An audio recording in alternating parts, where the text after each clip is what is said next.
आ रही है ठीक। गुड मॉर्निंग सबको, गुड मॉर्निंग। जल्दी सब लोग जुड़ जाइए, फिर हम लोग क्लास को आगे बढ़ाते हैं। बहुत दिनों बाद क्लास हुई है वैसे भी, तो आज हम लोग आगे बढ़ते हैं और क्लास को फिर अच्छे से। तो एक बार कंफर्म करिए वॉइस क्लियर है और सब लोग जल्दी से जुड़ जाइए, और फिर क्लासेस को आगे से 1 घंटे की जो भी क्लास है उसको बेहतरीन तरीके से समझेंगे। एक बार वॉइस के बारे में आप कंफर्म कर दीजिए कि वॉइस क्लियर आ रही है। सब लोग को गुड मॉर्निंग, सब लोग को गुड मॉर्निंग। वॉइस आप एक बार क्लियर कर दें कि वॉइस अगर क्लियर हो तो हम आगे बढ़ते हैं, नहीं तो बोलने का फायदा ही क्या है। चलिए,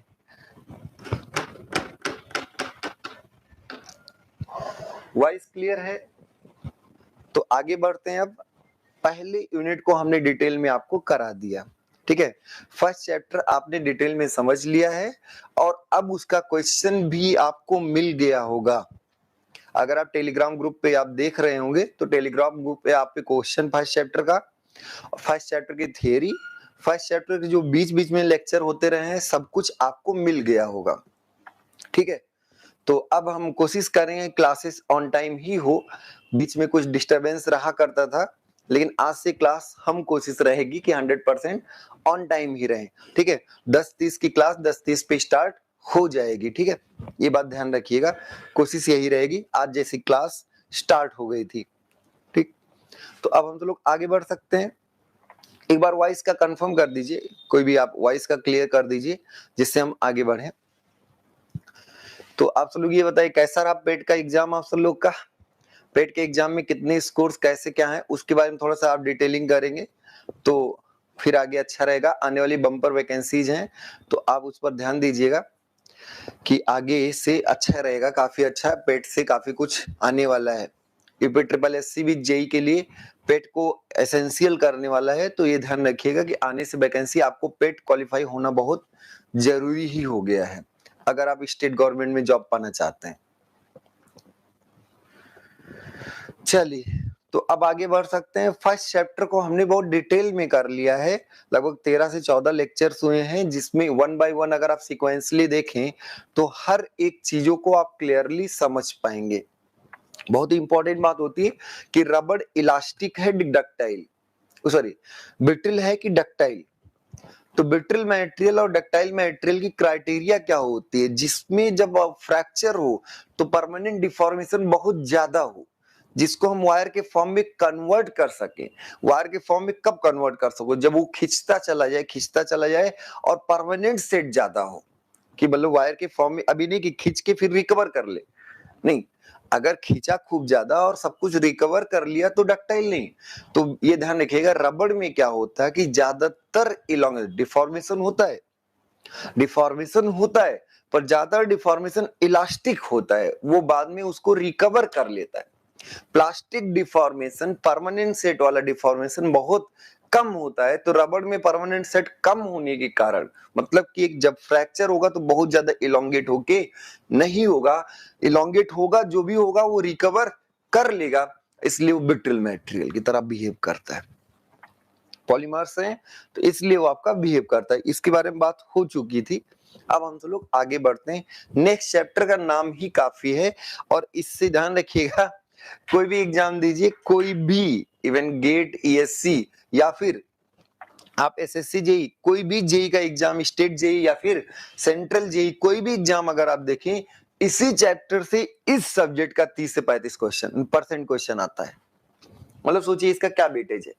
इसके वेटेज के बारे में आप सोच सकते हैं कि केवल इस चैप्टर से, ये जो चैप्टर है, इस चैप्टर से ही लगभग आपका क्या होगा, 30 से 35% क्वेश्चन सोम के आएंगे।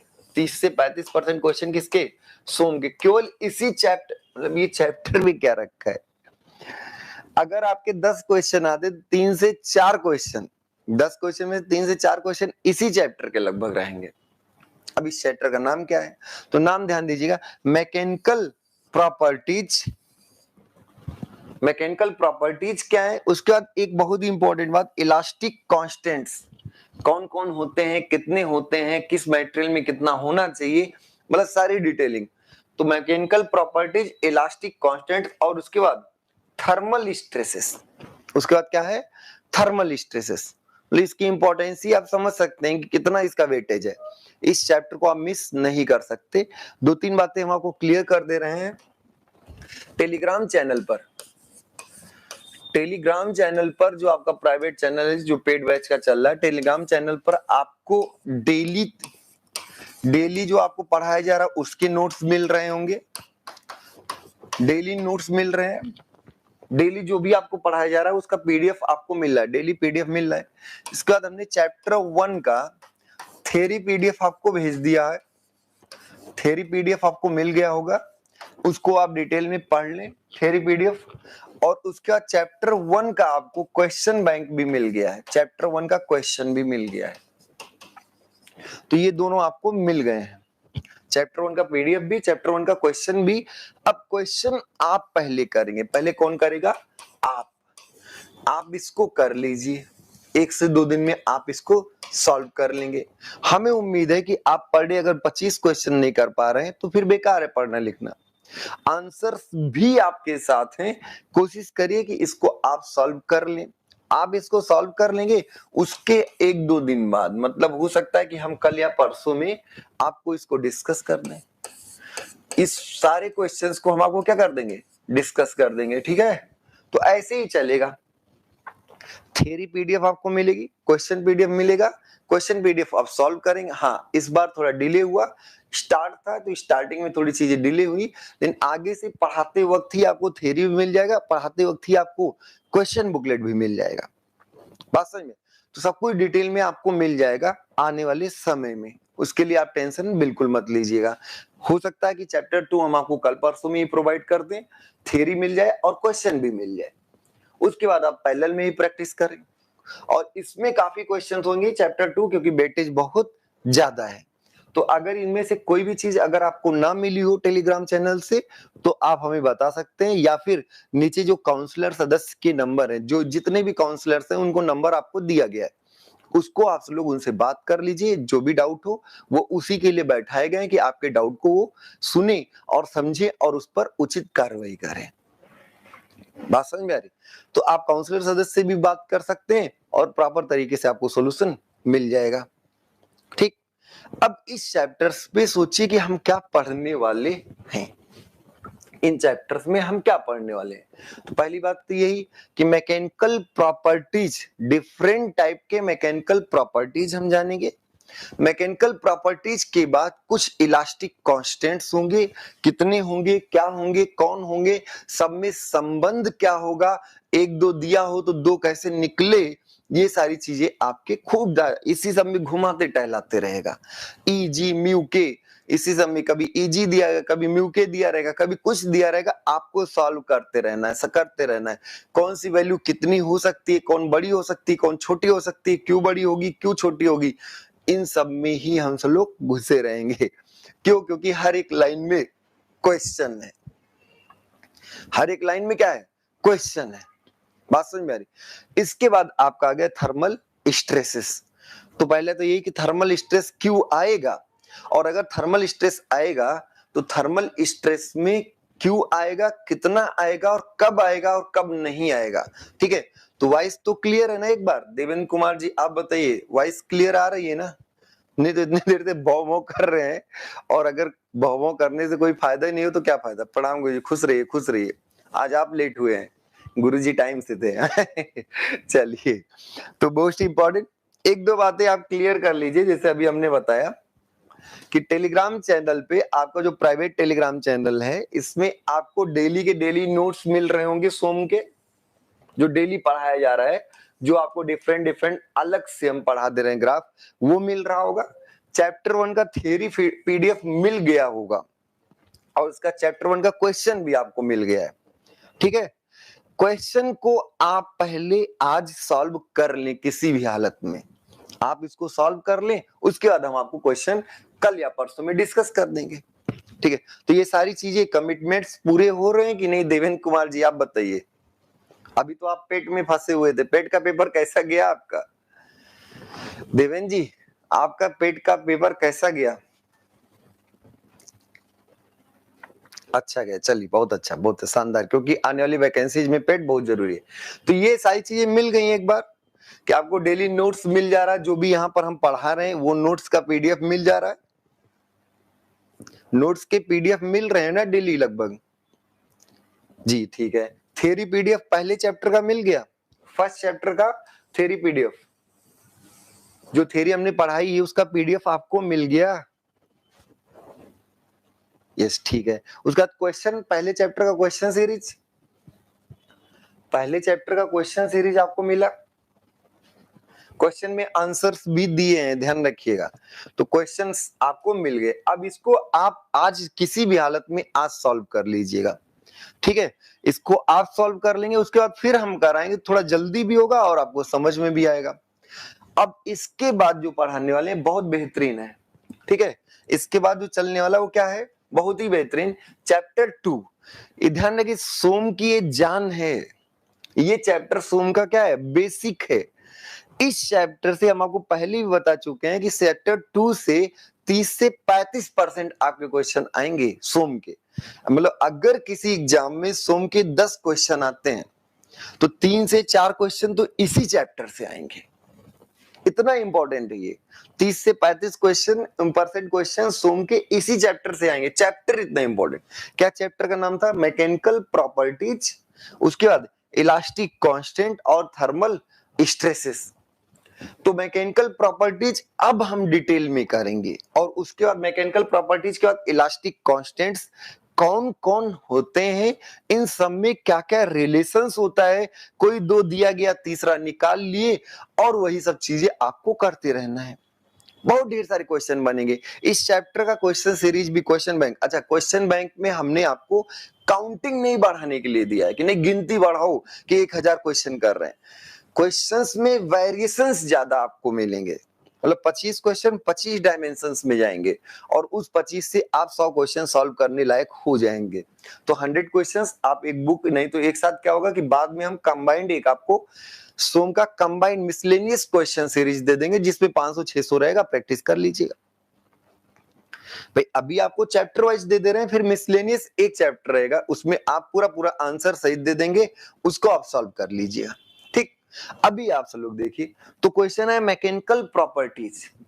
अब तो क्लियर है ना, अब ध्यान सुनिए, मैकेनिकल प्रॉपर्टीज क्या होती है, मैकेनिकल प्रॉपर्टीज क्वेश्चन। तो अगर आप शुरू से जुड़े होंगे तो प्रॉपर्टीज जानने का सबसे बेहतर तरीका क्या है कि आप उसी के तरीके का लोड लगाओ, और लोड का रिस्पॉन्स ही उसकी प्रॉपर्टी बताएगा, लोड का रिस्पॉन्स ही उसकी क्या बताएगी, प्रॉपर्टी बताएगा, ठीक है।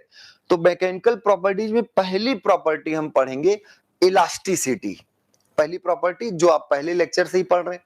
अब इलास्टिसिटी क्या था, किसी भी मटेरियल को लोड करने के बाद अनलोड करने पर ओरिजिनल शेप और साइज को रीगेन करने की प्रॉपर्टी क्या है, इलास्टिसिटी। मतलब क्या है कि अपने ओरिजिनल शेप और साइज, अपने डिफॉर्मेशन को जीरो करने की एबिलिटी ही क्या है, इलास्टिसिटी। बस अब क्वेश्चन है, किसी भी बॉडी को आपने ऐसे खींचा, खींचने पर कुछ तो बढ़ जाएगा, जनरली अलग अलग मटेरियल अलग अलग बढ़ जाते हैं। जब ये कुछ बढ़ जाएगा, कुछ आगे ऐसे बढ़ जाएगा, फिर आपने छोड़ा। हाँ, वन लाइनर क्वेश्चन भी आपको देंगे, जो आपका कंबाइंड क्वेश्चन सीरीज होगा। अभी वाले क्वेश्चन सॉल्व कर लीजिए, उसमें कई वन लाइनर हो जाएंगे सॉल्व। अभी जो आपका कंबाइंड 500-600 क्वेश्चन वो ऐसे ही रहेंगे कि आप वन लाइनर मल्टीपल बस देखे लगाते गए, मतलब वो आपको बूस्ट करेगा। अभी आप पहले एक बार सीख लीजिए, फिर आप आसानी से सारे क्वेश्चंस कर लेंगे, ठीक है। वन लाइनर का भी देंगे, एक साथ दे देंगे, नहीं तो कहोगे तो 5-5 चैप्टर का एक साथ करके दे देंगे, जिससे आपको बेहतर रहे। पर अभी ये आप चैप्टर वाइज बेसिक चीजों को सीख लीजिए एक बार, ठीक है। फर्स्ट चैप्टर के सारे लेक्चर अगर आप अटेंड किए हों तो आप बताइए, बेहतरीन तरीके सारी चीजें समझ में, एक एक कोना कोना हमने देखा और समझा। देवेन जी आप बताइए, अगर फर्स्ट चैप्टर के आप 14 लेक्चर्स किए होंगे तो फर्स्ट चैप्टर की नब्ज तो आपको समझ में आ ही गई होगी कि कहना क्या चाहते, रियल में इलास्टिसिटी क्या होती है। क्लियर हुआ ना, समझ में आया? बताइए भाई नाराज हैं क्या? जी ठीक है, तो अब क्वेश्चन हम इसी को आगे बढ़ाते हैं। मैकेनिकल प्रॉपर्टीज में पहला है इलास्टिसिटी। इलास्टिसिटी में क्या करोगे, लोड करोगे फिर अनलोड करोगे, रीगेनिंग प्रॉपर्टी। कभी कभी आता है इलास्टिक डिफॉर्मेशन। क्या होता है, किसी भी ऑब्जेक्ट को खींचा गया, जैसे इसी में आप देखते रहिए, इसी के साथ पैरेलल में चलते हैं। पहला स्टैटिक लोडिंग एनालिसिस। हम स्टैटिक लोडिंग एनालिसिस क्यों बात बोले, क्योंकि अभी हम फ्लक्चुएटिंग लोड के लिए अलग से फटीग के बारे में पढ़ेंगे। अलग से फटीग एक अलग वर्ड आएगा, ठीक है। तो फटीग के बारे में हम लोग अलग से पढ़ेंगे, ये एनालिसिस हम डिटेल में फिर से कराएंगे, ठीक। बस ये स्टैटिक लोड मतलब हम धीरे धीरे लोड कांस्टेंट तरीके से लगा रहे हैं, उसमें पहला टर्म है इलास्टिक डिफॉर्मेशन। कोई भी ऑब्जेक्ट था, इसको हमने खींचा, खींचा दोनों तरफ बढ़ गया, दोनों तरफ क्या हुआ, बढ़ गया, और फिर हमने छोड़ा तो ये क्या कर लिया, रीगेन कर लिया, अपने शेप और साइज को क्या कर लिया, रीगेन। तो ये जो डिफॉर्मेशन है, ये डिफॉर्मेशन क्या कहलाएगा, इलास्टिक डिफॉर्मेशन, क्योंकि ये रीगेन कर लिया जा रहा है, रिकवरेबल है। बस इसमें अगर आप ध्यान से देखें तो इसकी जो डायमीटर, इसकी जो मोटाई थी, ये मोटाई लगभग बराबर है, क्योंकि इलास्टिक डिफॉर्मेशन रबर को छोड़ के और जनरल मटेरियल्स में बहुत कम होता है, जबकि रबर में इलास्टिक डिफॉर्मेशन बहुत ज्यादा होता है, प्लास्टिक बहुत कम होता है। इसलिए जब रबर आप खींचेंगे तो मोटा मतलब पतला भी होगा, लेकिन वो रिकवर बाद में कर लेगा। क्यों, क्योंकि वो इलास्टिक डिफॉर्मेशन रहता है। इसलिए हमने बताया भी था कि रबर एक ब्रिटल मटेरियल है, क्योंकि उसमें प्लास्टिक डिफॉर्मेशन बहुत कम होता है। ज्यादातर डिफॉर्मेशन क्या होता है, इलास्टिक। तो क्या है, व्हेन अ मटेरियल डिफॉर्म्स, कोई एक material deforms under application of load, किसी भी एप्लीकेशन ऑफ लोड पर वो डिफॉर्म हो रहा है, but returns to its original geometry, ये अपने ओरिजिनल ज्योमेट्री पे क्या आ रहा है, वापस आ जा रहा है आफ्टर रिमूवल ऑफ लोड। क्या कहला है, व्हेन अ मटेरियल डिफॉर्म्स, कोई मटेरियल डिफॉर्म हो अंडर अ लोड और फिर returns to its original geometry after क्या है, removal of load, the deformation is called क्या, elastic deformation. The property of material to regain its original shape और size on unloading is known as elasticity. Clear हो गई। अब इसके बाद है प्लास्टिक डिफॉर्मेशन। तो प्लास्टिक डिफॉर्मेशन, अब इसमें देखिए हमने खींचा, एक बात ध्यान रखिएगा, प्लास्टिक के अंदर इलास्टिक है पर इलास्टिक के अंदर प्लास्टिक नहीं है। जब भी प्लास्टिक डिफॉर्मेशन होगा, जब भी प्लास्टिक होगा तो ये दो कॉम्बिनेशन होगा, elastic plus permanent set, plus क्या होगा, परमानेंट सेट। ये ध्यान रखिएगा, जब भी आप इलास्टिक डायरेक्टली प्लास्टिक नहीं जाएंगे, बिना इलास्टिक आगे में ही है, तो बिना उसको तैरे हुए दूसरी तरफ नहीं जाएंगे। तो प्लास्टिक के अंदर इलास्टिक है पर इलास्टिक के अंदर प्लास्टिक नहीं है। आप खींचे, बढ़ गया, बहुत ज्यादा खींच दिए, बहुत ज्यादा बढ़ गया, जैसे ही छोड़ेंगे कुछ ना कुछ तो रिगेन कर ही ले, और जो कुछ रिगेन करेगा वही इलास्टिक है, जो कुछ रिगेन करेगा वो क्या होगा, इलास्टिक है। जैसे ये स्पेसिमेन था, कोई लोडिंग नहीं थी, कुछ भी लोडिंग नहीं किया गया, जब इसको खींचा गया और इतना ज्यादा खींचा गया कि ये थोड़ा सा पतला हो गया, यहाँ का डायमीटर यहाँ की डायमीटर से ज्यादा है, तो ये थोड़ा सा क्या हो गया, पतला हो गया। और जैसे आपने छोड़ा, जैसे आपने इसको छोड़ा खींचने के बाद, तो यहां पर कुछ ना कुछ डिफॉर्मेशन अभी बचा रह गया। जो आपका क्या है, बचा हुआ डिफॉर्मेशन वो क्या है, परमानेंट सेट। वो थोड़ा सा क्या रह गया, सेट हो गया भाई, वो परमानेंट क्या हो गया, थोड़ा सा सेट हो गया। क्लियर बात समझ में आ रही ना, ये थोड़ा सा परमानेंट सेट हो गया, इतना दूरी इतना दूरी इतना दूरी आपका क्या हो गया, परमानेंट सेट, और इतना क्या हो गया, इलास्टिक रिकवरी। तो जब आप प्लास्टिक डिफॉर्म किए, इतना डिफॉर्म किए कि प्लास्टिक रेंज में चले गए, जो आप स्ट्रेस स्ट्रेन डायग्राम समझ रहे होंगे, तो उस सिचुएशन में डायमीटर भी रिड्यूस हुआ, लंबाई बहुत ज्यादा बढ़ गई, और कुछ इसने रिकवर किया और कुछ डिफॉर्मेशन अनलोडिंग के बाद भी बचा रहा। तो इसमें दो बातें आई, इलास्टिक रिकवरी भी आया और परमानेंट डिफॉर्मेशन भी आया। क्लियर हो गई बात।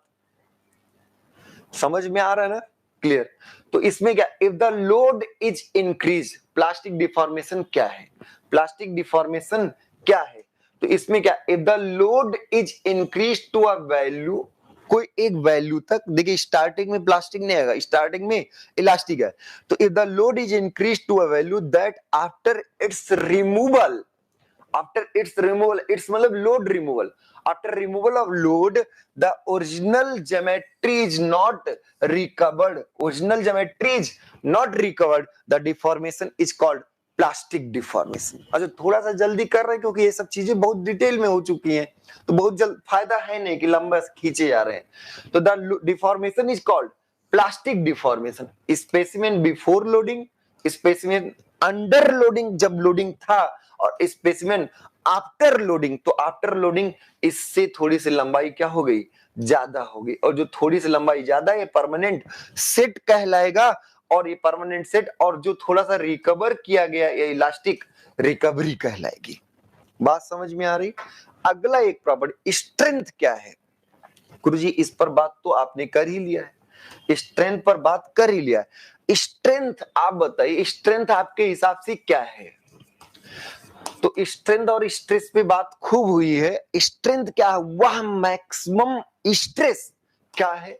वह मैक्सिमम स्ट्रेस जो मटेरियल विदाउट फेल्योर, जो मटेरियल विदाउट क्या, फ्रैक्चर नहीं, विदाउट फेल्योर सह सकता है। सहने को हम विदस्टैंड बोलते हैं।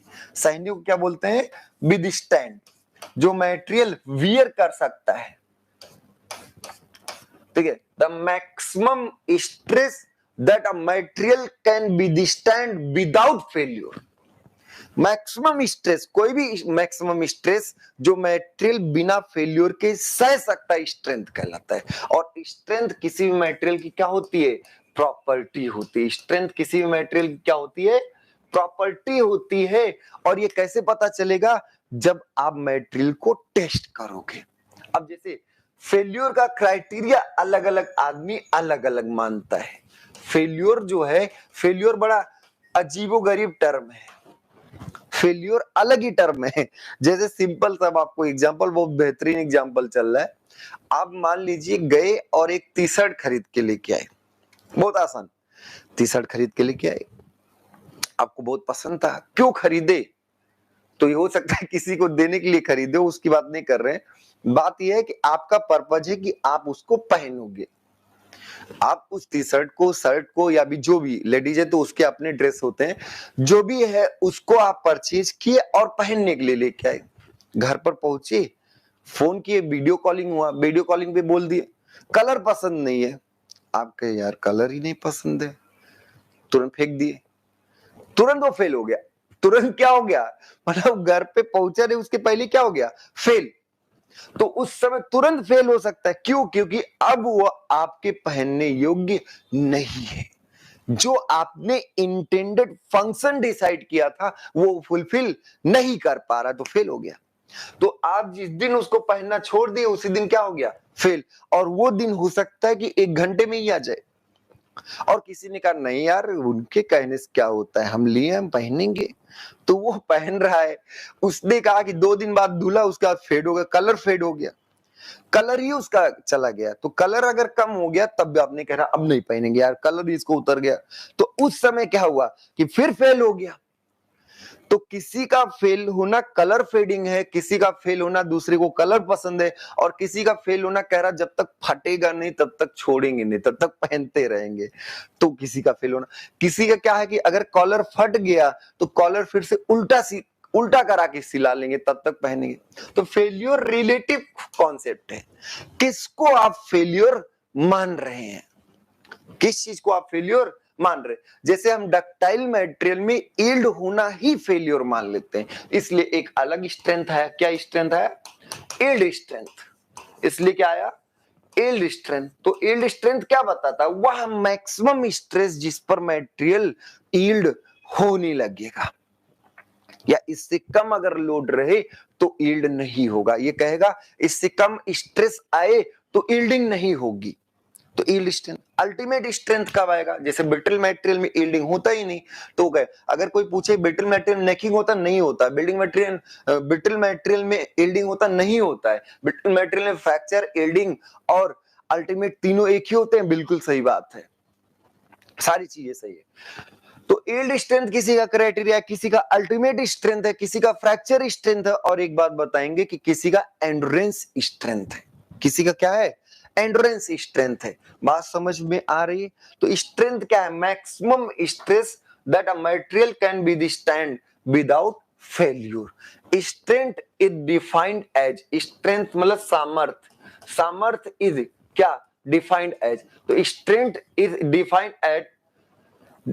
defined as the ability of the material to withstand external load without failure। और स्ट्रेंथ को नापा किस में जाएगा? स्ट्रेंथ को हमेशा हम किस में नापेंगे? स्ट्रेस के टर्म में ही नापेंगे। मतलब स्ट्रेंथ और स्ट्रेस की यूनिट क्या होगी? सेम। यूनिट सेम की बात करें, एक बात ध्यान दीजिएगा, बहुत इंपॉर्टेंट बात है। प्रेशर, प्रेशर, अब ये प्रेशर में कोई बोल दे गेज प्रेशर, एब्सोल्यूट प्रेशर, कोई भी प्रेशर यार, pressure, stress, strength, pressure, stress, strength, एंग्स modulus, modulus of rigidity, bulk modulus, सबका यूनिट सेम होता है। सबका यूनिट क्या होता है? सेम होता है। Kilo pascal, mega pascal, giga pascal, atmospheric pressure, torr bar, PSI, pounds per square inch, पूरा डिटेल में करा रखे हैं। तो इन सब का स्ट्रेस यूनिट क्या होता है? सेम होता है, पर सब कोई अलग अलग। आगे डक्टिलिटी क्या है? क्वेश्चन आपसे पूछा गया डक्टिलिटी क्या है? आपके हिसाब से डक्टिलिटी क्या होने वाला है? डक्टिलिटी ध्यान रखिएगा, डक्टिलिटी आपको ये अच्छा, डक्टिलिटी क्या इन्फॉर्म करता है? डक्टिलिटी हमें इन्फॉर्म करता है, क्या इन्फॉर्म करता है? कि मटेरियल को कितना, हाउ एक्सटेंड तक, किस एक्सटेंड तक आप इसको प्लास्टिकली डिफॉर्म कर सकते हैं। किस एक्सटेंड तक प्लास्टिकली क्या कर सकते हैं? डिफॉर्म कर सकते हैं। वो भी कब? Under tensile load, under tensile load. तो टेंसाइल लोड पर किस एक्सटेंट तक इसको आप डिफॉर्म कर सकते हैं, वो डक्टिलिटी बताता है। अब क्वेश्चन कि डक्टिलिटी को नापा कैसे जाए? तो दो तरीके के, परसेंटेज इलोंगेशन, परसेंटेज इलोंगेशन, या फिर percentage reduction in area, reduction in area. इन दोनों में क्या क्या आता है? नापा जाता है। जिसका परसेंटेज इलोंगेशन ज्यादा हुआ टेंसाइल लोड पर, वो क्या होगा? ज्यादा डक्टाइल, जिसमें कम उसमें आपका कम डक्टाइल। तो इसको आप पढ़ भी लीजिए, सारी चीजें आपको आती हैं, तो इसलिए इस पर बहुत डिटेलिंग नहीं करेंगे, क्योंकि ये सब कुछ आपको आता है। डक्टिलिटी क्या है? डक्टिलिटी मतलब यहाँ पर आप ध्यान रखिए, हिंदी होती है तन्यता। हिंदी क्या होती है? तन्यता। कौन कितना तन्य, टेंशन सह सकता है, कितना टेंशन में खिंच सकता है, टेंशन में कितना खिंच सकता है। तो देखिए, डक्टिलिटी इज डिफाइंड, डक्टिलिटी को परिभाषित किया गया है कैसे? The extent to which a material is deformed plastically without fracture.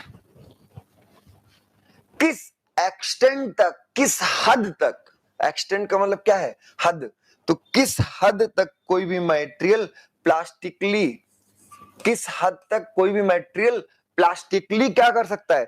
Deform कर सकता है, बिना किसी फ्रैक्चर नहीं, यहां पर आपका फेल्योर नहीं, फ्रैक्चर है, बिना fracture, under the action of tensile loading.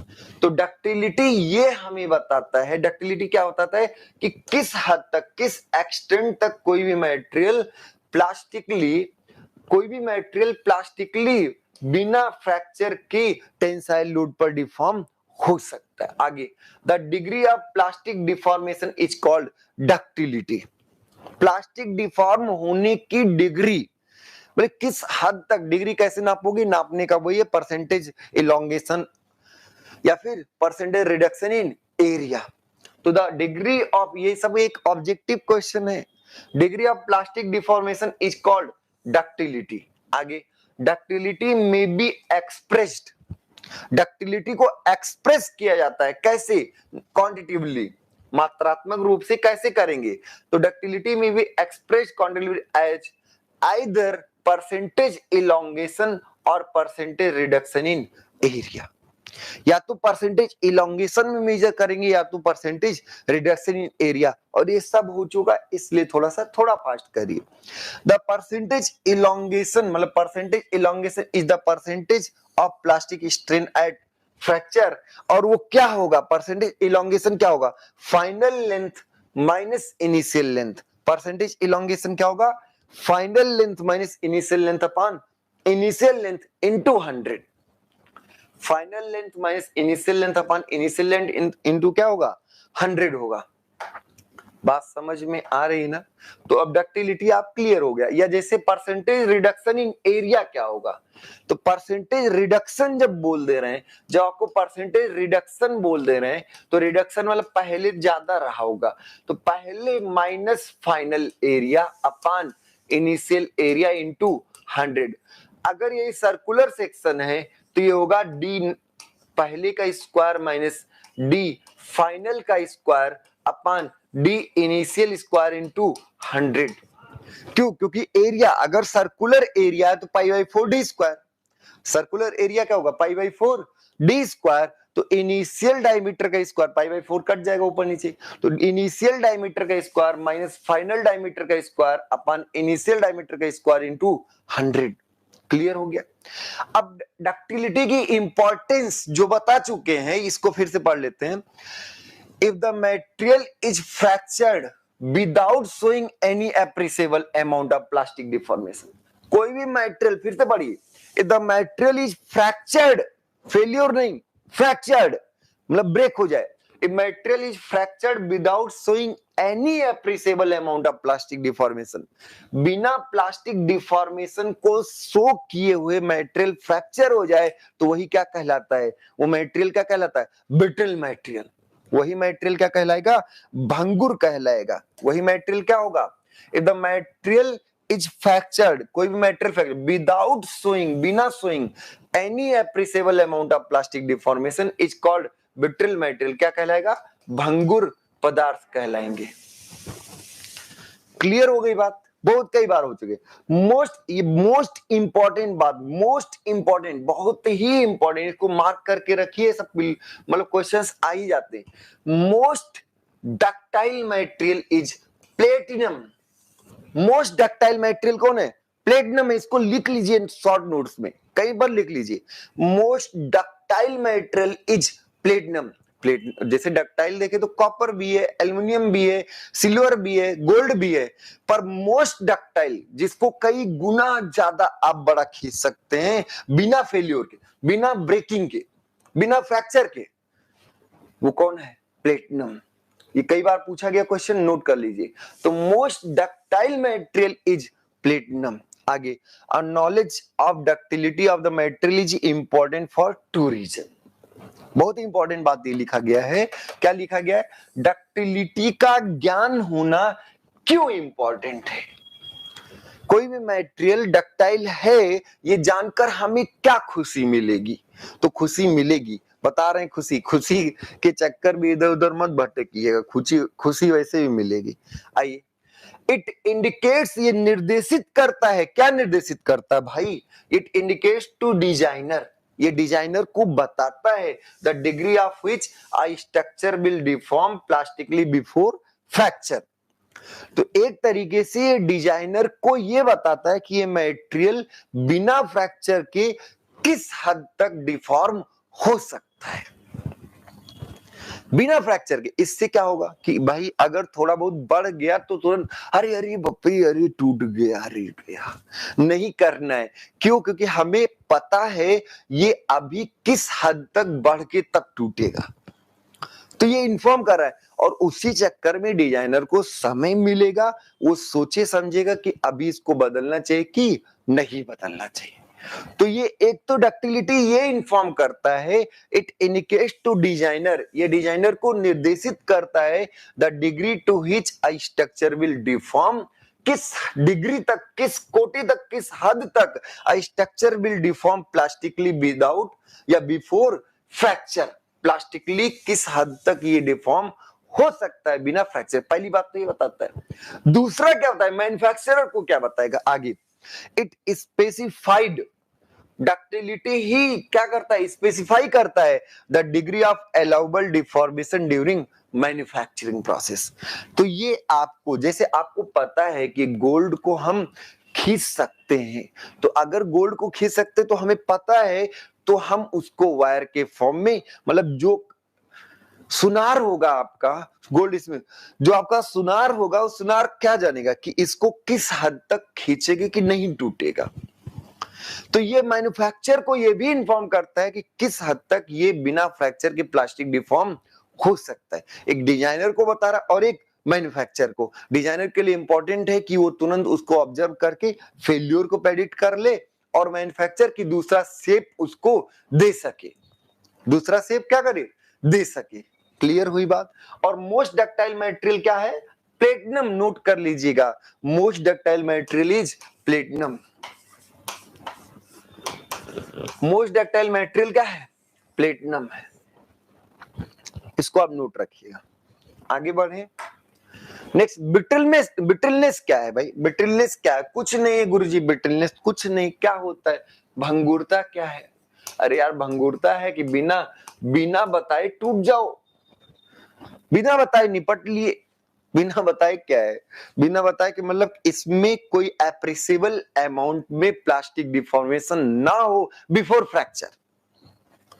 ठीक है, तो क्या है, brittleness is the property of material. Brittleness is the property of material by which material can not deform plastically. ये एक ऐसी प्रॉपर्टी है जिसके द्वारा कि उसमें मटेरियल प्लास्टिकली डिफॉर्म नहीं हो सकता। क्लियर।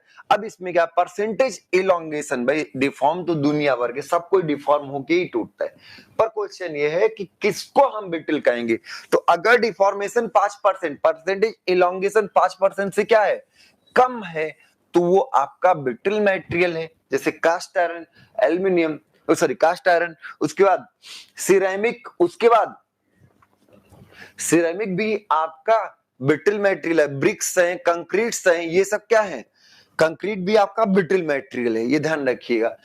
अब इसमें 2-3 प्रॉपर्टी। पहला कि इसमें कोई भी प्लास्टिक डिफॉर्मेशन फ्रैक्चर के समय नहीं होगा। इसमें आपका परसेंटेज इलोंगेशन 5% से कम होगा। तीसरी बात है, नो परमानेंट डिफॉर्मेशन। कोई परमानेंट डिफॉर्मेशन नहीं। इसके साथ आगे लिखिए, नो नेकिंग। कोई भी नेकिंग नहीं होगा, नो नेकिंग फेनोमेना, कोई नेकिंग फेनोमेना नहीं होगा। आगे, it is the property, it is the property क्या है, it is the property of material. यह एक मटेरियल का गुण है which shows negligible plastic deformation before fracture.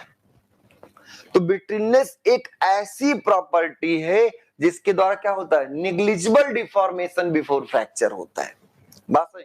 Example की बात करें तो एग्जाम्पल आप लिख भी लीजिए, कास्ट आयरन, कास्ट आयरन के बाद सिरेमिक, सिरेमिक्स जितने भी हैं, उसका ब्रिक, ब्रिक के बाद आपका होगा कंक्रीट,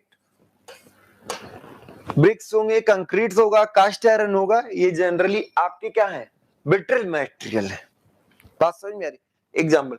अब नेक्स्ट आया मैलेबिलिटी, यहां तक तो हो गया। अब आगे ये आपको पहले से भी आता था, आज कुछ नया पढ़ाया नहीं। आघात वर्धनीयता, आघात वर्धनीयता, आघात को सहने की क्षमता। कब आघात होगा, दिल पे चोट कब लगती है, दिल पे आघात कब लगता है। जैसे हिंदी समझिए तो मैलिएबिलिटी, मैलिएबिलिटी मतलब मैलिएबल होने की एबिलिटी, आघात को सहने की क्षमता, आघात वर्धनीयता। अब आघात क्या है तो तुरंत आप समझिएगा बहुत ध्यान से।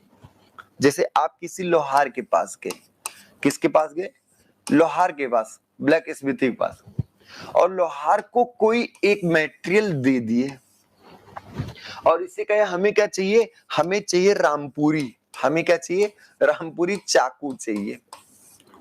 हमें क्या चाहिए? रामपुरी। अब वो रामपुरी कैसे बनाएगा? जादू ले ऐसे फूक के। अच्छा, जब एग्जाम क्वालिफाई नहीं होता तब आघात लगती। क्या बात है। अरे क्वालिफाई होगा यार देवेंद्र जी, परेशान बिल्कुल मत होइए। तब दिल पे आघात होता है। अच्छा, तब दिल पे आघात होता है। अच्छा, तो जब ट्रेन में घुसते हैं तो कोई जब ठोकर मार देता है तब उसी समय दिल पे क्या होता है? आघात होता है। चलिए, ये तो सही बात है कि जब आपका एग्जाम क्वालिफाई नहीं होता तो दिक्कतें होती है, लेकिन चलिए कोई बात नहीं, एग्जाम क्वालिफाई निकलेगा, परेशान ना होइए, लगातार बने रहिए, गारंटी हम लेते हैं कि आपका सिलेक्शन हो जाएगा। बस लगातार क्लासेस करिए, सही ढंग से पढ़ते रहिए। क्वेश्चन आज का आज ही निपटा लीजिएगा। कोई भी टॉपिक अगर पेट के चक्कर में छूटा हो तो उस लेक्चर को कवर करते रहिए, नोट्स बनाते रहिए। नोट्स हम आपको भेजेंगे भी पीडीएफ से पढ़ने की अगर आदत हो तो वही सफिशिएंट है। अगर आदत नहीं है तो शॉर्ट नोट्स, एक फॉर्मूले वाला नोट्स तो बनाते ही रहिए। जो क्वेश्चन बोल देते कि ये आया हुआ है उसको नोट कर लिया करें। जैसे अभी बोला कि most ductile material platinum. Most ductile material क्या है? प्लेटिनम। अब क्वेश्चन ये है कि लोहार को आप सिंपल से देखिए, हर एक प्रॉपर्टी को आप फिजिकली अपने लाइफ में रिलेट करिए, कैसे बातें समझ में आती है। डक्टिलिटी ऐसे खींच खींच के बढ़ाना हुआ, रेसे के फॉर्म में बढ़ाना, जितना ज्यादा बढ़ गया डक्टाइल हो गया। किसी को हैमर के बिना बिना बढ़ी टूट गया तो क्या हो गया? ब्रिटल हो गया। अब क्वेश्चन ये है कि कोई आपने स्टील का मटेरियल दिया, कमानी ले गए या फिर कुछ भी लेके गए और कहे रामपुरी चाकू बना दो। अब वो क्या करेगा? वो इसको पीटेगा। पीटने के बाद क्या टूट जाएगा? पीटने पर मटेरियल नहीं टूट रहा है, लेकिन कुछ तो है। क्या पीटने पर ये सीट के फॉर्म में कन्वर्ट हो रहा है? तो किसी भी मटेरियल को क्या करने पर? पीटने पर। पीटने का मतलब कंप्रेसिव लोड लगाना। तुरंत समझिए। अब कोई तुरंत आपके दिमाग में कहे कि मेलेबिलिटी कैसी प्रॉपर्टी? टेंसाइल की, कंप्रेसिव की, बेंडिंग? तो आप कहोगे मेलेबिलिटी गुरुजी कंप्रेसिव प्रॉपर्टी है। जबकि डक्टिलिटी की बात करें, अगर देख क्वेश्चन से यही सब बनते रहे, डक्टिलिटी की बात करें तो डक्टिलिटी एक टेंसाइल प्रॉपर्टी है।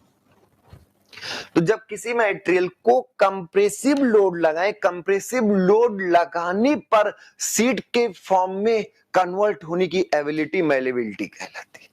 आसान सा था।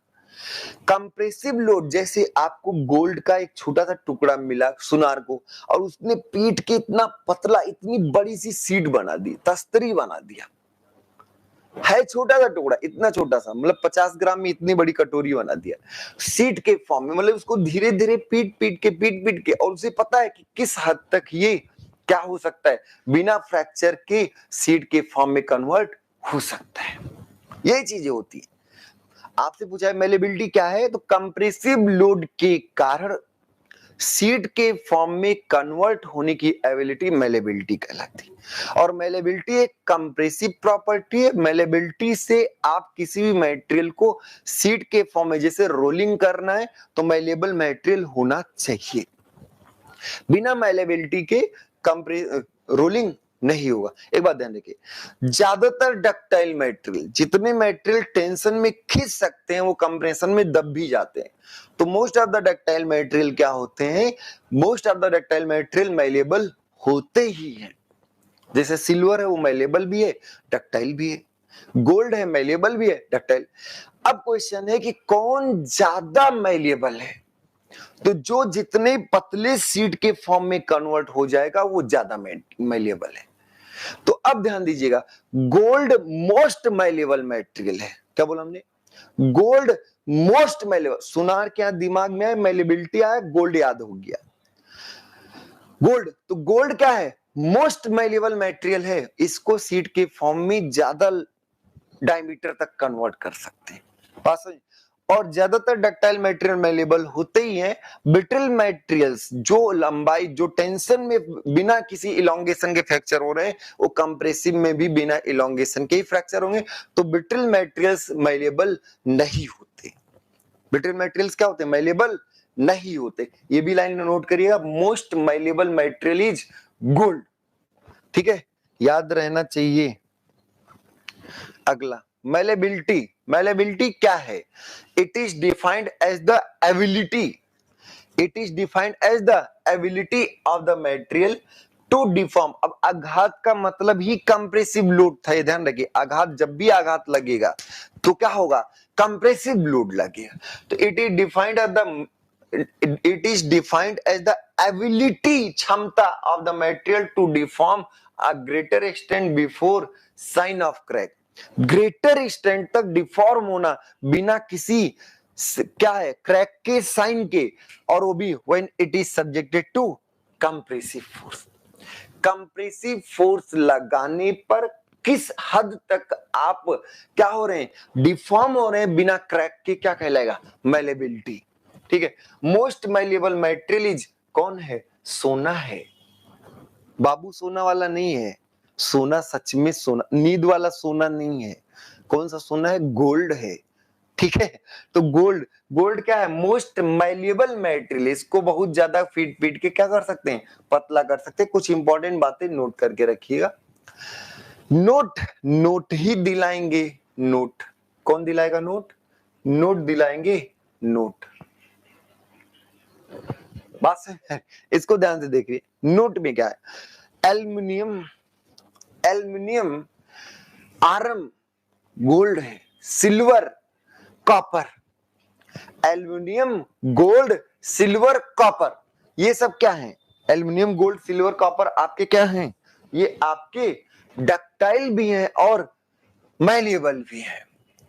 Aluminium, copper, gold and aluminium, gold, silver, copper, ये गुड मैल्येबल भी हैं और डक्टाइल भी। पर लेड जो है, लेड, लेड, लेड, लेड क्या है, गुड मैल्येबल है। अच्छे से इसको पीट के सीट के फॉर्म में कन्वर्ट कर सकते हैं। लेड मतलब जो आपका शीशा है भाई, तो शीशे को आप क्या कर सकते हैं, पीट के आसानी से सीट के फॉर्म में कन्वर्ट कर सकते हैं। तो lead is good malleable material but not good ductile material. तो इसलिए हमने बोला था कि ज्यादातर डक्टाइल मटेरियल मैल्येबल होते हैं, पर कुछ मैल्येबल मटेरियल्स का डक्टाइल होना जरूरी नहीं है। तो इसलिए लेड क्या है, गुड मैल्येबल मटेरियल है। बहुत इंपॉर्टेंट बात है, अच्छा आघातवर्धनता सह लेगा, बट क्या है, but not good ductile material because it have not good tensile characteristic. खींच के इसको लंबा आसानी से नहीं कर सकते। आगे, brittle materials, brittle materials can not be good malleable. कभी भी भंगुर पदार्थ कभी भी अच्छे आघातवर्धनता वाली नहीं हो सकती। Brittle material can not be good malleable material, it have not plastic deformation. Brittle material में प्लास्टिक डिफॉर्मेशन नहीं होता। क्लियर हो गई बात, एकदम से समझ में आई। नेक्स्ट है स्टिफनेस एंड रिजिडिटी। इस पर हम डिटेल में चर्चा करेंगे। Stiffness and rigidity, stiffness and rigidity. आप बताइए स्टिफनेस की क्या मीनिंग आपको आती है, कड़ापन। स्टिफनेस का मतलब क्या है, कड़ापन, यही तो आप हिंदी पढ़े होंगे। और कड़ापन क्या है, जो resistance to deformation, resistance to deformation. भाई रिजिडिटी क्या है, रिजिडिटी दृढ़ता। अगर इसकी हिंदी देखा जाए तो क्या होगा, दृढ़ता। और दृढ़ता क्या बोलता है, दृढ़ता कहता है अरे हम रिजिड हैं, नहीं हम झुकेगा नहीं, झुकेगा नहीं वाला स्टाइल है। तो आप ये बताइए, अरे भाई लेड, आपका शीशा जो लेड, लेड तो आप देखे ही होंगे ना। लेड को अगर आप देखें तो पीट के, जैसे आप जो ट्रक में लगा हुआ है, जो कार में लगा हुआ है यार, जो आपका ग्लास और लेड में थोड़ा सा डिफरेंस है, ध्यान दीजिएगा। तो जो आपके लेड के हैं या लालटेन का शीशा है, तो वो कैसे आपका सीट के फॉर्म में बदला, इतना पतला सा सीट कैसे बदला, तो उसको मेल्ट करके प्रेस कर दिया गया, बढ़ गया। मेल्ट करके प्रेस कर, मतलब उसको सीट के फॉर्म में और भी पतली फॉर्म में कन्वर्ट कर सकते हैं। तो लेड को सीट के फॉर्म में, मतलब क्या, पतली सी सीट, तो पतली सी सीट के फॉर्म में कन्वर्ट करने, मतलब क्या हुआ, सीट के फॉर्म में कन्वर्ट करने का मतलब मैल्येबल। तो लेड जो आपका है पतली से सीट में आसानी से कन्वर्ट हो जाएगा, मतलब मैल्येबल है। पर इसको अगर हम खींचें तो टूट जाएगा, इसको हम टेंसाइल लोड लगाएं, अगर हम इसको क्या लगाएं, टेंसाइल लोड, तो ये बहुत एक्सटेंड तक, बहुत गुना नहीं, थोड़ा सा तो ठीक है, थोड़ा बहुत खींच जाएगा, पर ये बहुत ज्यादा इलोंगेट नहीं होगा। और जब बहुत ज्यादा इलोंगेट नहीं होगा, इसका क्या मतलब है, डक्टाइल, इसका मतलब ये डक्टाइल नहीं है।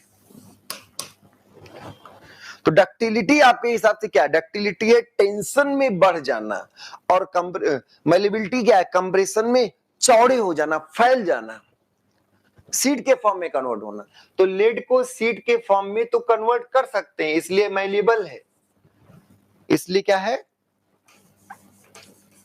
ये आपका मैलेबल है, पर इसको आप टेंशन में बहुत ज्यादा खींच नहीं सकते, ब्रेक हो जाएगा, इसलिए क्या है, डक्टाइल नहीं है। अब क्लियर हुआ देवेन जी, आप बताइए, अब तो क्लियर है। सीट के फॉर्म में लालटेन का शीशा देख लीजिए, लालटेन का शीशा आपका एक तरीके से सीट के फॉर्म, भले ही शेप आपका टेढ़ा मेढ़ा है, पर सीट के फॉर्म में तो कन्वर्ट हो रहा है ना। जैसे आप गोल्ड को ऐसे पीट पीट के पतली से सीट के फॉर्म में कन्वर्ट कर सकते हैं और खींच भी सकते हैं, तो मैलेबल भी है और डक्टाइल भी। ज्यादातर डक्टाइल मटेरियल मैलेबल होते हैं, पर सारे मैलेबल डक्टाइल हो ऐसा जरूरी नहीं है। अच्छा, फेस, बिल्कुल भाई, फेस मिरर है, तो फेस मिरर ये आप देखिए, फेस मिरर जो आपका लेड है, वो आप जैसे आपका वो सीट के फॉर्म में बना होगा, कहीं ना कहीं से उसको ढाल दिया गया सीट के फॉर्म में, तो सीट के फॉर्म में तो आसानी से चलाया, पर खींचोगे तुरंत क्रैक हो जाएगा, तो टेंसाइल लोड नहीं सहेगा। बहुत अच्छा, फेस मिरर आपको क्लियर हो गया, चलिए बहुत बेहतरीन, ठीक है। अब क्वेश्चन है कि स्टिफनेस क्या है, आपके हिसाब से स्टिफनेस क्या है। तो स्टिफनेस मतलब कड़ापन, और कड़ापन आपका बताता है कि भैया झुकेगा नहीं, तो झुकेगा नहीं मतलब क्या है, रेजिस्टेंस अगेंस्ट, रेजिस्टेंस अगेंस्ट क्या हो गया, डिफॉर्मेशन, रेजिस्टेंस अगेंस्ट डिफॉर्मेशन। अगर हम ज्यादा स्टिफ हैं तो डिफॉर्म नहीं होंगे, मतलब आपको दो स्प्रिंग दिया गया, दोनों स्प्रिंग में आपने सेम बल लगा के ताकत लगा के खींची, एक को नहीं खींच पाए, एक को बहुत ज्यादा खींच दिए। जैसे कि एग्जांपल, जैसे एक सॉकर वाली स्प्रिंग है जिसको आप खींचना चाह रहे हैं, और एक पेन वाली स्प्रिंग है, पेन के अंदर जो रहता है छोटू पुट्टू वाले में, तो उसको खींचे, पेन वाले को ऐसे खींच दिए, खर से टूट जाएगा, बहुत ज्यादा खींच दो, लेकिन हाँ खींच सकते हैं, तो उसका कड़ापन कम है। तो कुल मिला जो, अगर आपको याद हो तो फोर्स इक्वल टू के टाइम्स ऑफ डेल्टा, किसी भी किसके लिए, for a spring, for a spring, किसी भी स्प्रिंग के लिए, कि फोर्स इक्वल टू क्या होता है, के टाइम्स डेल्टा, तो के इक्वल टू क्या होगा, force upon delta, force upon delta, और के ही क्या है, के ही क्या है, स्टिफनेस है, के ही आपका क्या है, स्टिफनेस। तो stiffness equal to force upon delta, और स्टिफनेस ये बताता है कि कितना हम विरोध कर रहे हैं किसका, डिफॉर्मेशन का। तो डिफॉर्मेशन को विरोध करने की प्रॉपर्टी स्टिफनेस होती है, और यही आपकी रिजिडिटी भी होती है। रिजिडिटी क्या होता है, डिफॉर्मेशन का रेजिस्ट करना, रिजिड मतलब दृढ़ होता है, कुछ भी कर लो नहीं कर पाओगे, नहीं दबा पाओगे, हम रिजिड हैं। तो कौन ज्यादा रिजिड, देखिए रिजिड, आइडियल रिजिड तो भाई कुछ नहीं कर पाओगी, पर हाँ डिफॉर्म तो कर सकते हैं, लेकिन जिसको ज्यादा डिफॉर्म कर लेंगे वो, इसका मतलब क्या है कि रिजिड नहीं, वो फ्लेक्सिबल है। तो रिजिडिटी और फ्लेक्सिबिलिटी ध्यान रखिएगा, रिजिडिटी और फ्लेक्सिबिलिटी दोनों अपोजिट फेनोमेना है। रिजिडिटी और फ्लेक्सिबिलिटी आपकी क्या है, दोनों अपोजिट फेनोमेना। ये फ्लेक्सिबिलिटी, फ्लेक्सिबिलिटी और रिजिडिटी एक दूसरे क्या अपोजिट, या इसी को फ्लूइडिटी भी बोल देते हैं कहीं कहीं, फ्लूइडिटी। तो फ्लूइडिटी और फ्लेक्सिबिलिटी, तरलता, कितना आप तरल हैं भाई, कैसे भी बदल लो, जो मन के वही कर लो। फ्लेक्सिबल है, बेल्ट है, बेल्ट जो कमर वाला है उसको मोड़ के जेब में घुसा लो, चोरी कर लो मेले से, तो फ्लेक्सिबल है। फ्लेक्सिबल कह रहा कि कोई ऐसी बात नहीं, जैसा झुकाओगे वैसा झुक जाएंगे। रिजिड कह रहा झुकेगा नहीं, वास्तव में तो दोनों अपोजिट हुए कि नहीं। तो रिजिडिटी क्या है, डिफॉर्मेशन, रेजिस्टेंस अगेंस्ट डिफॉर्मेशन, या स्टिफनेस क्या है, रेजिस्टेंस अगेंस्ट डिफॉर्मेशन। तो डिफॉर्मेशन का विरोध करना, देखिए स्क्रैच, आइडेंटेशन, पेनिट्रेशन, खुरचना, वो सब नहीं डिफॉर्मेशन, वो तो सरफेस प्रॉपर्टी हो गई, वो आपका हार्डनेस बताएगा। नाखून किसी को खींचे वो बढ़ता है नहीं, वो डिफॉर्मेशन। स्क्रैच की बात नहीं कर रहे हैं, ऐसे सुई घुसा रहे ऊपर, तो सुई घुसाने की बात नहीं कर रहे हैं, सुई घुसाने की बात आएगी किसमें, हार्डनेस में। देखिए चल रहा है क्या, मैकेनिकल प्रॉपर्टी। तो मैकेनिकल एक एक प्रॉपर्टी कैसे, लोड लगा के पता चलेगा। खींचे लंबा हो गया, गुरुजी तुम तो यार बहुत ज्यादा फ्लेक्सिबल हो, लंबे हो जा रहे हो। अगर खींचे नहीं झुका तो क्या हो गया, तुम तो यार बहुत ही रिजिड हो, बहुत कड़े हो। अब क्वेश्चन है रिजिडिटी क्या है, तो ये बात आ गई, स्टिफनेस हो गया K into delta, K equal to force upon delta. छोटा सा बहुत बेहतरीन एग्जांपल, अगर कोई मटेरियल है और इस पर हमने लोड क्या लगाया, पी, हमने लोड क्या लगाया, पी, और इसका क्रॉस सेक्शनल एरिया क्या है, ए, इसकी लंबाई क्या है, एल, इसकी लंबाई क्या है, एल, और हम बोले कि ये लोड जो है वो विदिन विदिन इलास्टिक लिमिट है। अच्छा, इलास्टिक और प्रोपोर्शनल एक ही समझिएगा, विदिन क्या है, इलास्टिक लिमिट है। तो अगर विदिन इलास्टिक लिमिट है तो हुक बाबा काम आएंगे। हुक बाबा हाँ कह रहे थे प्रोपोर्शनल तक तो हमारा मामला सेट है, हमको यूज कर सकते हो, कोई टेंशन नहीं लेना। तो क्या था हुक का नियम, क्या था, एकदम आसान आसान समझिए। हुक का नियम क्या था, stress is proportional to strain और stress equal to E times of strain. अब अगर P लोड लगाए हो, A क्रॉस सेक्शन है, तो स्ट्रेस क्या होगा, P अपॉन A। एक्चुअल में इंटरनल रेजिस्टिव फोर्स पर इक्विलिब्रियम में internal resistive force external force के बराबर, तो P upon A equal to E, और ये क्या होगा, डेल्टा मान लो बढ़ गया तो change in length upon original length. अब यहां से अगर हम देखें तो डेल्टा इक्वल टू, बहुत कठिन फार्मूला आया क्या, PL upon AE, delta equal to PL upon A। रटे हुए थे क्या ये फार्मूला, रटना नहीं है भाई, हम अपने हुक बाबा को याद करते हैं सुबह शाम। तो हुक बाबा ने क्या बताया कि stress is proportional to strain, और स्ट्रेस पी वाई ए होता है भाई, और ई तुम तो बदलोगे मटेरियल हो, ये क्या होता है, डेल्टा पान एल, डेल्टा क्या है, चेंज इन लेंथ, डेल्टा क्या है, चेंज इन लेंथ, तो डेल्टा इक्वल टू क्या आ गया, PL upon A, delta equal to क्या होगा, पीएल अपान ए। क्लियर हो गया, बहुत बार रटे थे क्या, बहुत बार नहीं, अब रटना नहीं है, डेल्टा इक्वल टू पीएल, क्या delta equal to PL upon ए सबके लिए है, ये एक चैलेंजिंग विषय है, दिमाग घूम गया, सबके लिए लगा सकते हैं क्या, सबके नहीं, तो इस पर कल सोचेंगे, और यही एक क्वेश्चन होगा कि delta equal to PL upon ए क्या सबके लिए वैलिड है, नहीं भाई नहीं। और हम अभी पढ़ के आए स्टिफनेस जो फोर्स अपान, स्टिफनेस जो फोर्स अपान डेल्टा, यहां फोर्स क्या लगाओ, पी, हमारा टारगेट सेट है, हमारा टारगेट है कि पी और डेल्टा, तो क्या हम इसी फार्मूले से थोड़ा सा क्या लिख सकते हैं, P equal to A E by L into delta, P equal to A by L into delta लिख सकते, देखिएगा ध्यान से, बहुत आसान चीज है, P equal to A by L into delta लिख सकते हैं, देखिए वही चीजें हैं। तो अगर हम इसको रिलेट करें तो P इक्वल टू आपका आया ए बाई एल इंटू डेल्टा, और इसको तो तुलना करें F इक्वल टू के डेल्टा से, तो K क्या आएगा, ए बाई एल, K क्या आएगा, A by L, K equal to क्या होगा, ए बाई एल। तो अब इसको ध्यान रखिएगा, इसको हम बोलते हैं K equal to A E by L को जो हम बोलते हैं, ए बाई एल को हम बोलते हैं एक्सियल स्टिफनेस, क्या बोलते हैं, axial stiffness, A by L को हम क्या बोलते हैं, एक्सियल स्टिफनेस। और भी चीजें एक साथ कराएंगे, कई स्टिफनेस कई रिजिडिटी कराएंगे। अभी क्वेश्चन मार्क दो दिमाग में छोड़ रहे हैं, क्या delta equal to PL upon ए सबके लिए वैलिड है, ये एक क्वेश्चन मार्क है। दूसरा क्वेश्चन मार्क है ए बाई एल एक्सियल स्टिफनेस है, डायमीटर डबल करें, लंबाई डबल करें तो एक्सियल स्टिफनेस पर क्या प्रभाव पड़ेगा, ठीक है। और स्टिफनेस अगर ए और एल सेम हो तो स्टिफनेस किसका ज्यादा होगा, दो मटेरियल्स दिए गए, दोनों का लंबाई सेम है, दोनों क्रॉस सेक्शन सेम है, तो किसका स्टिफनेस ज्यादा होगा, क्या स्टिफनेस,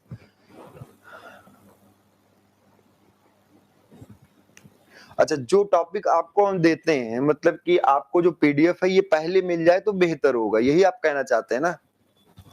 जो टॉपिक हम आपको पढ़ा रहे हैं ये आपको पीडीएफ पहले से मिल जाए तो बेहतर रहेगा, यही बात तो कहना चाह रहे हैं ना आप देवेन जी। जी, तो आज हम आपको कोशिश करेंगे जो आपका सेकेंड चैप्टर का थ्योरी पीडीएफ है, आज नहीं तो कल आपको मिल जाएगा, ठीक है। और चलेगा 8-10 दिन, चलेगा 8-10 घंटे चलेगा, कम से कम हो सकता है 15 घंटे भी जाए, क्योंकि ये मोस्ट इंपॉर्टेंट चैप्टर है। तो हम पूरा आपको कंप्लीट पीडीएफ आज नहीं तो कल आपको प्रोवाइड करा देंगे, ठीक है। आज और कल में मिल जाएगा, उसके बाद आप क्या करेंगे, उसको पढ़ पढ़ के फिर डेली क्लास करते रहेंगे। हाँ, क्वेश्चन पहले चैप्टर का कर लीजिएगा, हो सकता है हम कल क्वेश्चन करें, नहीं तो परसों क्वेश्चन डन है, ठीक है। और क्लास 10:30 पर ही स्टार्ट होगी। हमारी कोशिश रहेगी कि हम टाइम से ही क्लास को स्टार्ट करें, टाइम से ही खत्म भी करें, ठीक है। तो आज के लिए इतना ही। अभी इस पर आप थोड़ा सा पॉज लीजिएगा, ये बहुत ही डिटेल में जानने वाला है, लंबा होगा, काफी कुछ हम आपको क्लियर करके बताएंगे। स्टिफनेस और रिजिडिटी, जो चीजें पहले चैप्टर में हमने डिस्कस कर दी थी उसको थोड़ा फास्ट किए हैं। डक्टिलिटी ब्रिटलनेस को बहुत ज्यादा ले जाने की जरूरत नहीं थी, लेकिन जो प्रॉपर्टीज हम फर्स्ट चैप्टर में नहीं किए हैं उसको हम डिटेल में कराएंगे, ठीक है। क्लियर? तो आज कैसा रहा क्लास एक बार बताइए, उसके बाद हम लोग फिर मिलते हैं कल ऐसे ही। तो थैंक्स, चलिए रहिए, खुश रहिए, मस्त रहिए। जैसा क्लास लगे थम्स अप करके आप उसको क्लियर करिए, और उसके बाद ठीक है, जो भी क्लास, जो आगे पीछे भी क्लास देखे तो उसको कमेंट्स में आप क्लियर कर दिया करिए कि कैसा रहा क्लास आज का सेशन। और आने वाला सेशन काफी कंट्रोल्ड वे में आपको क्या करना है, कम समय में ज्यादा से ज्यादा चीजें डिलीवर करने की होगी, ठीक है। 10:30 पर क्लास स्टार्ट हो जाएगी, इसको आप मार्क करके रखिए, ठीक है। आज के लिए इतना ही, बहुत बहुत धन्यवाद। खुश रहिए, मस्त रहिए, अपना ख्याल रखिए, अपनों का भी ख्याल रखिए।